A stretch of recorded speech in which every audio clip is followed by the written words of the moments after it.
Hi, I'm Adam. How to set up a Trello board for clients. First of all, head over to the Trello website and sign in with your account.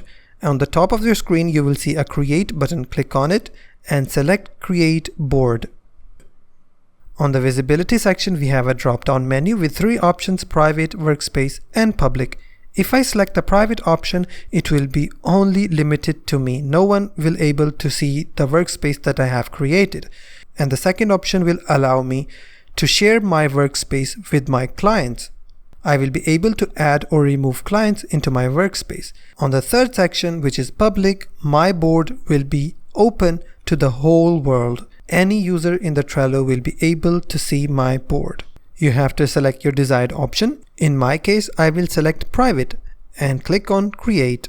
You can also select a background for your new board, which also looks very cool and beautiful, and click on Create. A new page will open, which will show you an option called Add a List.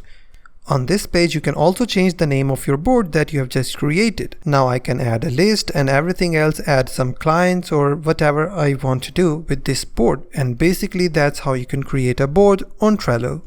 If this video was helpful, don't forget to hit the like button and subscribe.